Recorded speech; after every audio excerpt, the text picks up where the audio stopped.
you ever wondered, how do I make a delicious, healthy salad dressing where I know exactly what's in it, that can be shelf stable and live in your refrigerator for weeks at a time and is pennies on the dollar? I am going to show you. Bright, very tangy. This is my favorite Dijon citrus dressing. And oftentimes I make it in a leftover mason jar or the mustard jar of my choice of mustard.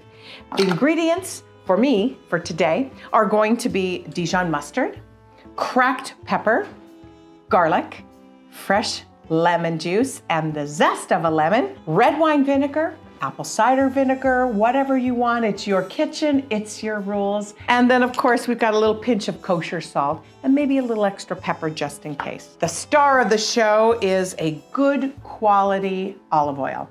If you prefer to use olive oil, avocado oil, canola oil, vegetable oil, whatever your kitchen, your rules, you can do whatever you want. The way I like to start off is with a little bit of citrus, and I give my limes, lemons, anything that I'm going to be using in a citrus world, I like to give it a roll first, and that brings all those lovely oils up to the surface. And then I like to capture it in a little separate bowl so that I get all those wonderful oils caught up in it.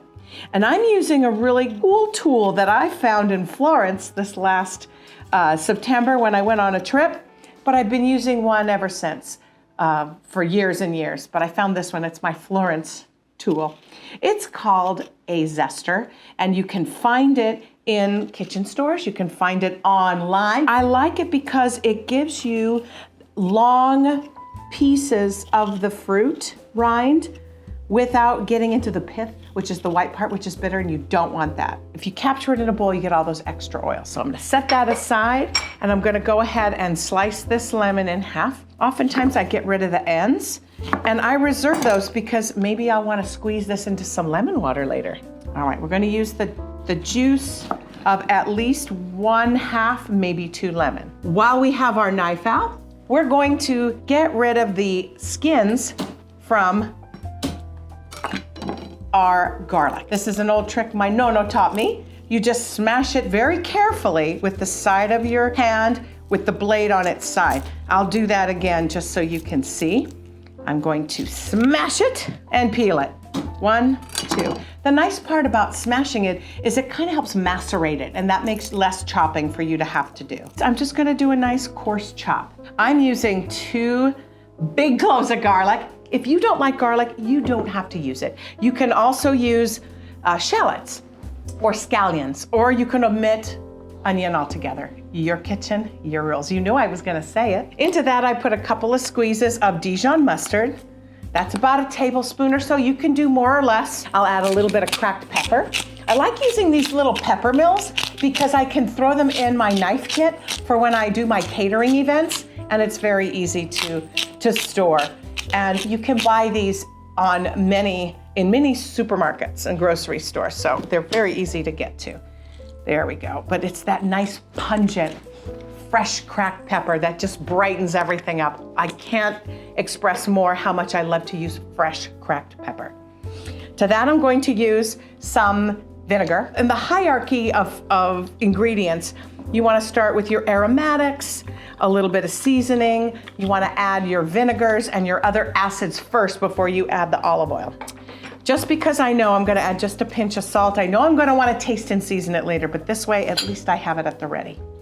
You know what I like about these mason jars is they have this wonderful line here that can tell you how much is in it, like 150 milliliters equals a cup. So this is about not quite half a cup of the acid. So I know I can go up to a full cup to add my olive oil. So I love using mason jars for a lot of things. This is called a reamer. I know it's not a great name, but there you go. And I use that to squeeze out the juice. This one doesn't have a lot of seeds in it.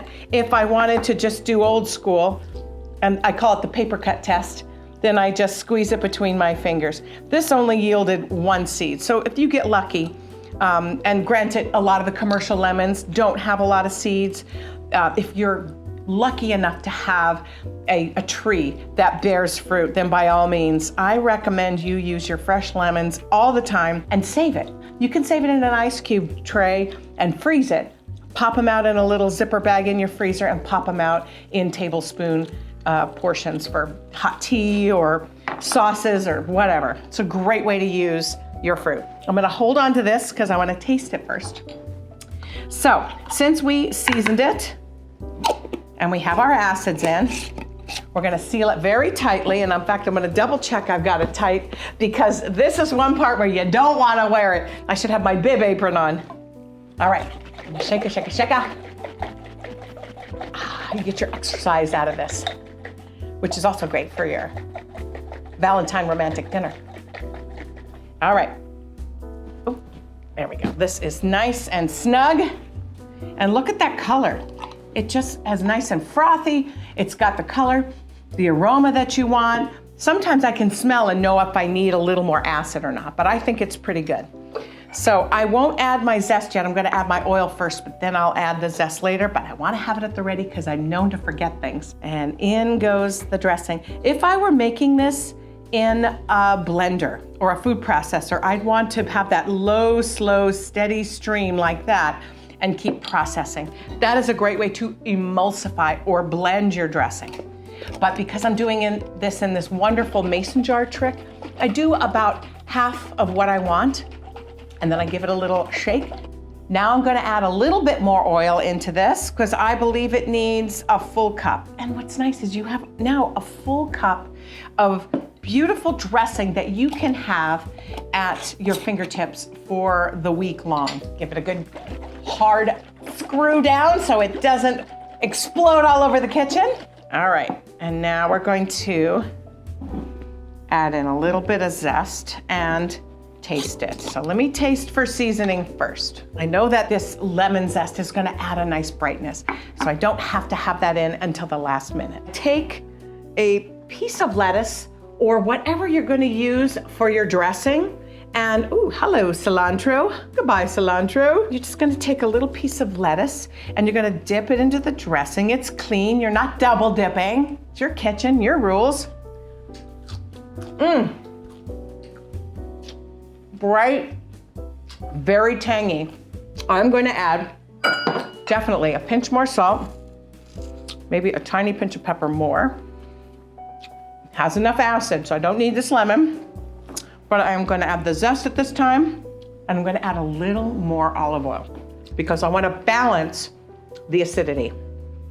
Nice little stream, which is that full cup, which is great. A cup of dressing can last you easily a week or more. It will stay in your fridge in this lovely little mason jar or whatever container you want to keep it in. Your kitchen, your rules. I know I keep saying it, but it's true. All right, let's taste it one more time. Dip in. Taste. I still want to pinch more salt. I always want to pinch more salt, I know. Low sodium is our friend, but sometimes you just want a little bonus. All right, last call. I know it's gonna be good, so I won't taste it anymore. So there you go. Homemade Citrus-Dijon dressing with a little bit of garlic and lots of citrus and lemon. Enjoy. Don't forget to like and subscribe. And then I'm going to put, and that's a cut. Oh my God, my beautiful oil.